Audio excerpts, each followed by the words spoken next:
বক্তব্য রাখবেন যুক্তরাষ্ট্র ছাত্রলীগের সাবেক অর্থ বিষয়ক সম্পাদক। বক্তব্য দেওয়ার জন্য অনুরোধ করছি চাঁদপুর জেলা পলিটেকনিক ইনস্টিটিউট ছাত্রলীগের সাবেক সভাপতি বায়েজিদ আহমেদ শুভ। বায়েজিদ আহমেদ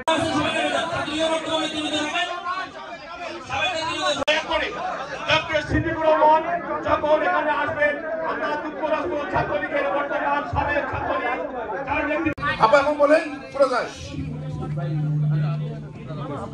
ছাত্রলীগ জাতির পিতা বঙ্গবন্ধু শেখ মুজিবুর রহমানের হাতে গড়া এই সংগঠন, সেই সংগ্রামের পথ বের কিন্তু আমাদের স্বাধীনতা অর্জন এবং প্রতিটি অর্জনের সাথে ছাত্রলীগ ওতপ্রোতভাবে জড়িত। কাজে আজকে বাংলাদেশের যতগুলি অর্জন, সব অর্জনের পিছনে ছাত্রলীগের অবদান রয়েছে। আমি ছাত্রলীগের যত নেতা কর্মীরা এবং আমরা একসাথে রাজনীতি করছি, অনেকেই তো মুক্তিযুদ্ধে জীবন দিয়েছে, আমি তাদের সকলকে আজকে দিনে স্মরণ করে একটি কথা বলবো যে ছাত্রলীগকে বর্তমানে যারা অবৈধভাবে ক্ষমতা দখল করেছে, যাদের কোনো জনগণের ম্যান্ডেট নাই, যাদের কোনো সাংবিধানিক ভিত্তি নাই,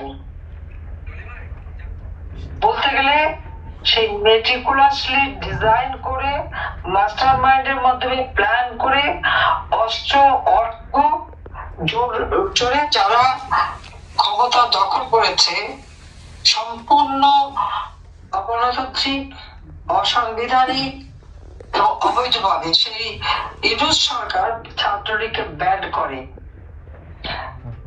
ছাত্রলীগকে ব্যান করার অধিকার কারণ নাই। আর ছাত্রলীগ ব্যান্ড যে ঘোষণাটা দেয়, একটা অবৈধ সরকারের যে কোনো ঘোষণাই অবৈধ, ওটার কোনো কার্যকরী জনগণের কাছে থাকে না, থাকতে পারে না। বরং এই অবৈধ ক্ষমতা দখলের জন্য একদিন এদেরকে কিন্তু শাস্তি পেতেই হবে বাংলাদেশের জনগণের কাছে। হ্যাঁ, যখন আমাকে একটা প্রশ্ন করেছিল সাংবাদিক যে মেধা নিয়ে, আমি শুধু পাল্টা প্রশ্ন করেছিলাম যে মুক্তিযুদ্ধের সন্তান নাতিপুতিরা থাকতে পারবে না, তাদের কি কোনো মেধা নাই? তারা কি মেধাবী না? মেধা কি শুধু ওই রাজাকারের নাতিপুতি? বিকেলবেলা আমার প্রেস কনফারেন্স বিকালে শেষ, হঠাৎ 11টার দিকে আন্দোলন। কি আন্দোলন? তুমি কে আমি কে বলে রাজাকার রাজা, তোমার বাপ আমার বাপ রাজাকার রাজাকার। রাজাকার তো নিজেরাই নিজেদেরকে বলেছে, এখানে আমরা রাজাকার বলিনি। আমি এটা প্রশ্ন রেখেছি। ক্ষমতায় এসে জোর করে ক্ষমতা দখল করে সে সব জঙ্গিদের ছেড়ে দিয়েছে কারাগার থেকে, সব জঙ্গিরা মুক্তি পেয়ে গেছে। কি অদ্ভুত এই বাংলাদেশ! আজকে জঙ্গিদের রাজত্ব, বাংলাদেশ এখন জঙ্গি শাসক। এবং এই যে বিডিআর এর যে ঘটনা, আজকে যিনি স্বরাষ্ট্র উপদেষ্টা, সে লেফটেন্যান্ট জেনারেল জাহাঙ্গীর, সেও কিন্তু বিডিআর একসময় ডিজি ছিল। এবং বিডিআর এর ঘটনায় যে অফিসাররা মারা গেছে, সেখানে আওয়ামী লীগেরই 43 জনের মতো রয়েছে, 45 জন আওয়ামী পন্থী ডিজি সহ। আমরা সরকার গঠন করেছি, আমরা কেন গোলমাল করতে যাব? আমরা কেন আমার সরকারকে আনসেটেল করতে যাব? আর বিডিআর এর ঘটনা কিন্তু শুধু পিলখানায় এক জায়গায় হয় নাই, এটা কিন্তু সারা বাংলাদেশে হয়েছিল। তখন আমাদের এই নেতা কর্মীরা বিভিন্ন জায়গায় সেনা অফিসাররা তাদেরকে রক্ষা করেছিল, এবং সাথে সাথে আমি ডিসি এসপি দেরও বলে দিয়েছিলাম এদের পরিবারকে নিরাপদে নিয়ে যাওয়া। ডাকাতি, খুন, পুলিশের সাহায্য চায়, পুলিশ যেহেতু সাহস পায় না এদের হাতে যে অস্ত্র, কারণ তারা সব না, তারা নাকি ছাত্র, তারা যায় সব জায়গায় চুরি ডাকাতি করে বসে। এখন তো মানে আমার সেনাবাহিনীর অফিসার থেকে শুরু করে পুলিশ বাহিনী থেকে শুরু সবাইকে নষ্ট করে যাচ্ছে। চুরি ডাকাতির ক্ষেত্রে তারাও চলে এসেছে। একটা ডিসিপ্লিন ছিল, নিয়ম ছিল, শৃঙ্খলা ছিল, সব ধ্বংস করে দিয়েছে। যে দেশটা বাংলা পৃথিবীর কাছে উন্নয়নের রোল মডেল ছিল, আজকে সেই দেশটাকে জঙ্গিবাদে দিয়ে এসেছে। কাজে ছাত্রলীগের সকল নেতা কর্মীকে আমি শুভেচ্ছা জানিয়ে কথা বলবো, ওরা ওই অবৈধ সরকারের ঘোষণা, ছাত্রলীগ ব্যান্ড, ছাত্রলীগ কোনো ব্যান্ড নাই, ছাত্রলীগ তাদের কার্যক্রম চালিয়ে যাবে।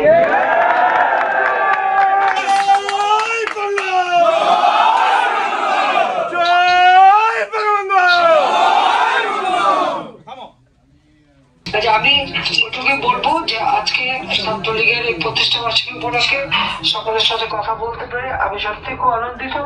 সবাই ভালো থাকবে, সুস্থ থাকবে এবং লেখাপড়া করবে। আমি জানি আমাদের ছাত্রলীগের ছেলেমেয়েদেরকে লেখাপড়া করতে দিচ্ছে না, ইউনিভার্সিটি কলেজে যেতে দিচ্ছে না, নানাভাবে বাধা দিচ্ছে।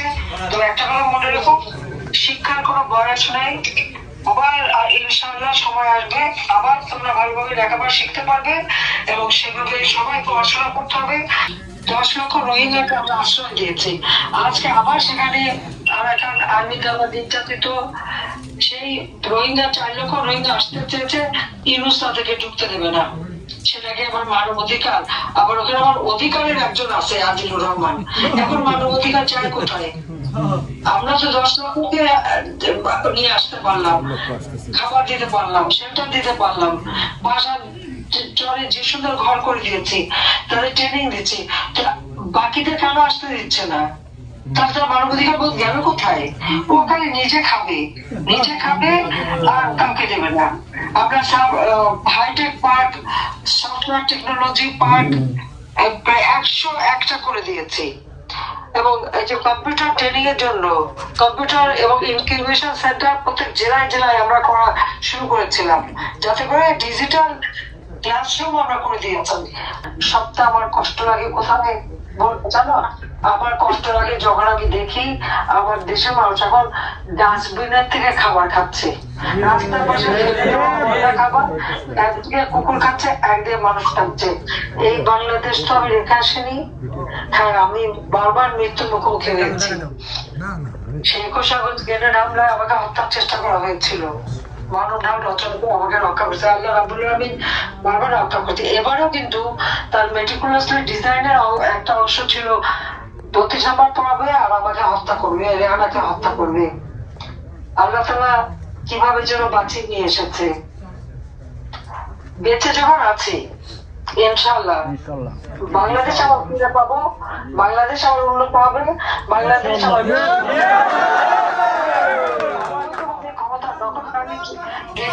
বিচার বাংলা মাটিতে হবে। ওই ইউনুসেরও বিচার, যেমন বঙ্গবন্ধু হত্যাকারীদের বিচার করেছি, যুদ্ধাপরাধীদের বিচার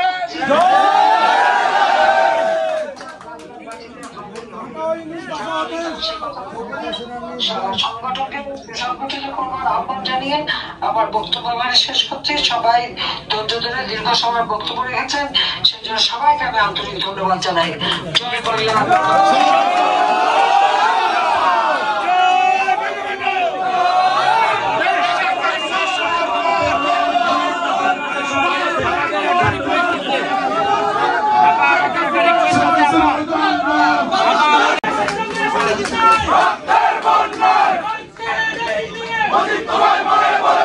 তোমায়